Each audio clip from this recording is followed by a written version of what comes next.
विजल्या चेहऱ्याने पारूबाई केसू आप्पाच्या वाड्याच्या पायऱ्या चढू लागल्या। आत वाड्यात आज मनीषाला वाटे लावण्याची गडबड होती। दिवाळीसाठी माहेरपणाला आलेली मनीषा आपली 4 दिवसांची सुट्टी संपवून निघाली होती। पारूबाईंना पाहताच तिच्या चेहऱ्यावर थोडासा गोंधळ दिसला। त्यांच्या हातातली पिशवी पाहून ती अजूनच गोंधळली। पारू मामी, पिशवी घेऊन काय भानगड आहे? तिने आश्चर्याने विचारले। भानगड कसली ग ताई? मी तुझ्यासोबत येते। मला इथं नाही राहायचं, नाही करमायचं मला। ओशाळवानं हसून त्या म्हणाल्या। त्या येते म्हणाल्या ते ऐकूनच मनीषाचा चेहरा आनंदून गेला। तिने घाईने आईला हाक मारली। आई, अगं पारू मामी येत आहे माझ्यासोबत, आता काही काळजी नाही। सुमाताईंनी मनीषाचे ते शब्द ऐकले आणि त्यांचाही जीव भांड्यात पडला। मनीषा केशवराव आणि सुमाताईंची मुलगी सॉफ्टवेअर इंजिनियर आहे। दूर तिकडे बेंगलोरला राहते। तिचा नवरा म्हणजे केसू आप्पांचा जावई अभिजित हा सुद्धा सॉफ्टवेअर इंजिनियर। मनीषाचे लग्न होऊन 8 वर्षे झालीत। आता बेंगलोरमध्येच स्थायिक झाली आहे। तिथं फ्लॅटही घेतलाय। घरी अभिजितची विधवा आई, तिलाही संधिवात, त्यामुळे हालचालींवर मर्यादा।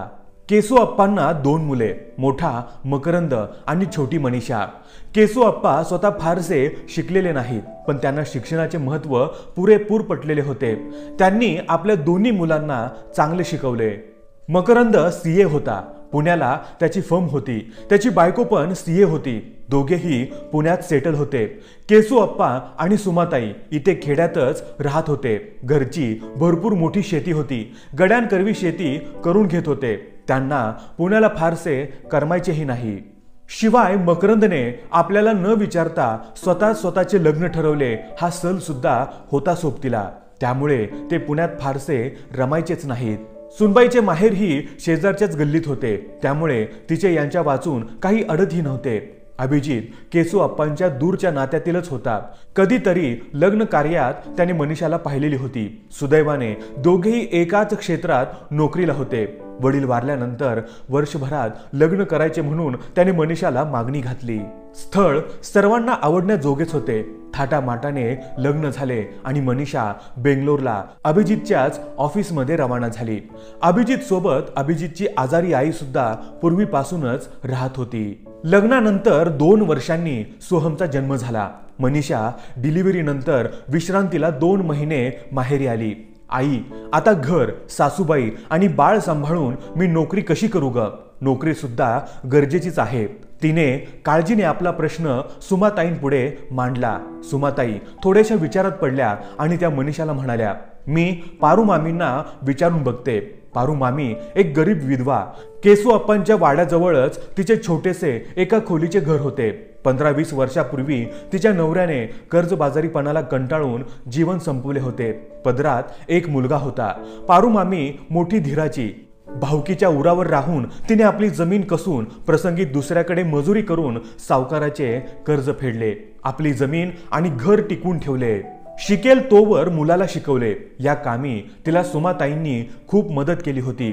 अडले नडले प्रसंगी त्यांनी तिला सर्व प्रकारे आधार दिला होता। बाप मेला तेव्हा 12-14 वर्षाचा असणारा पारू मामींचा मुलगा आता चांगला मोठा बापई गडी झाला होता। त्याचा प्रपंच वाढत होता। लग्न होऊन 2 मुलेही झाली होती। शेती तितकीच होती। खर्च मात्र वाढत होता। सुमाताईंनी पारू मामींची भेट घेतली। त्यांना सगळे काही पटवून दिले। मनीषा आणि तिच्या घरचे पारू मामींना नवीन नव्हतेच। तुम्ही मनीषा सोबत तिच्या घरी जा। घरी राहून घरच्या सारखे सर्व काही सांभाळा। तुम्ही कराल ते प्रेमाने। इतर मोलकरीणी तिथे मिळतीलही, पण विश्वास कसा ठेवायचा? पारू मामींना गाव सोडून राहण्याची कल्पना जरा कठीण वाटत होती, पण लेकाचे कष्टही कळत होते। 2-3 वर्षाचाच प्रश्न होता। आता दिवस निघून जातील, तेवढीच लेकाला त्याच्या संसाराला मदत होईल असा पोक्त विचार करून पारू मामी मनीषा सोबत जायला तयार झाल्या। आई दूर जाणार यापेक्षा 6000 रुपये मनीषाताई दर महिन्याला आपल्या अकाउंटला जमा करणार याचेच पारू मामींच्या लेकाला जास्त महत्त्व वाटत होते। बघता बघता पारू मामी मनीषाच्या बेंगलोरच्या घरी रमून घरातीलच एक होऊन गेल्या. कष्टाची सवय असलेल्या मामींना इथे फक्त बाळाला सांभाळणे एवढे एकच काम होते. त्यांना कामाशिवाय चैन पडत नव्हती. बाळ झोपल्यावर काय करावे हा प्रश्न होता. वेळ जात नव्हता. घरातली माणसे अतिशय प्रेमळ होती. घासातला घास पारू मामीला देत होती. मनीषाच्या सासूशी बोलून त्यांनी हळूहळू स्वयंपाकाचे काम स्वतःकडे घेतले आणि स्वयंपाकाची बाई बंद करून टाकली. सख्या आजीपेक्षा सोहम पारू मामींकडेच जास्त असायचा. त्याला त्यांचाच लळा होता. हळूहळू तो मोठा होत होता. जात्याच हुशार असलेल्या पारू मामींनी बऱ्याच गोष्टी शिकून घेतल्या. सोहमला खाऊ घालणे, बाहेर फिरायला घेऊन जाणे, बाजारहाट करणे, वान सामान आणणे वगैरे सारख्या बऱ्याच गोष्टी पारू मामी सफाईदारपणे करू लागल्या. मनीषाला घरातली काळजीच उरली नाही. तिच्या ऑफिसमध्ये पूर्ण कॉन्सन्ट्रेशन होत होते. त्यामुळे तिला लवकरच बढती सुद्धा मिळाली. पारू मामी स्वतःच बऱ्याचशा जबाबदाऱ्या स्वतःवर ओढवून घेत होत्या आणि पार पाडत होत्या. त्यामुळे त्या कुटुंबाला मामीचा मोठा आधार वाटत होता. सोहम आता शाळेत जाऊ लागला आणि मितालीचा जन्म झाला.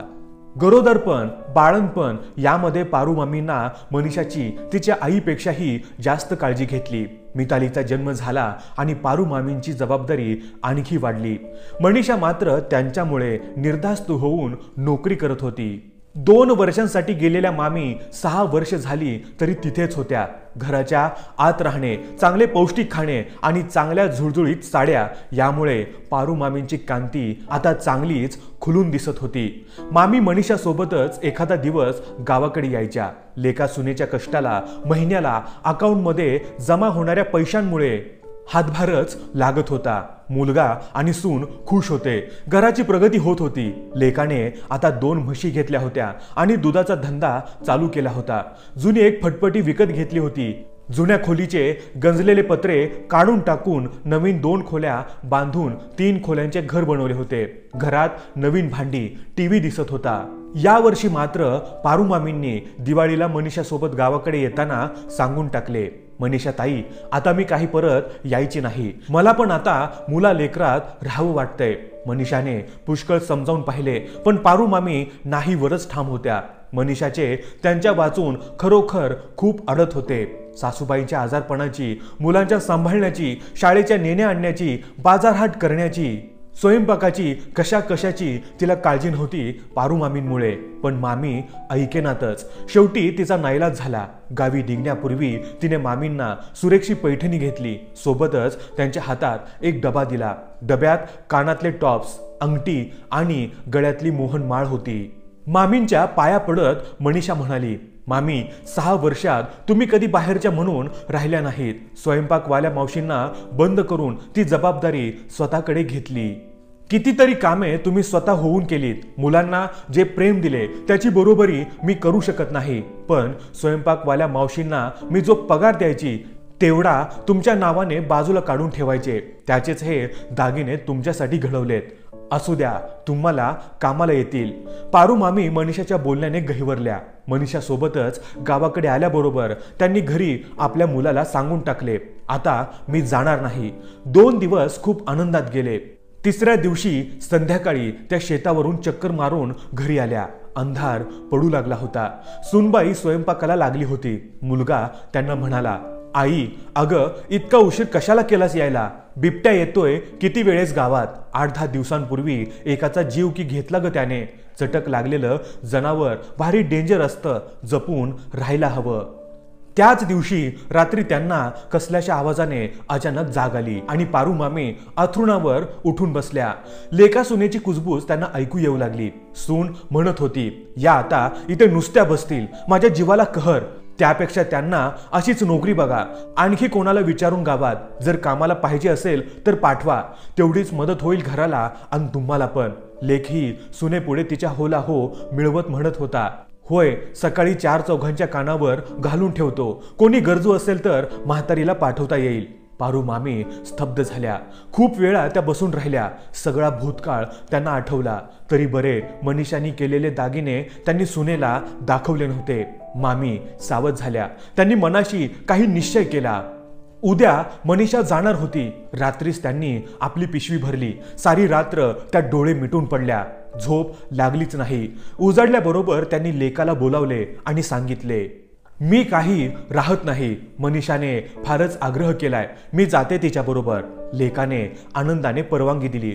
चहा घेऊन मामी विजल्या मनाने केसू आप्पांच्या वाड्यात गेल्या आणि मनीषाला त्यांनी सांगितले, मनीषा ताई, मी येते तुझ्याबरोबर. मला इथे नाही राहायचं, मला इथे नाही करमायचं. मनीषा खूप आनंदली.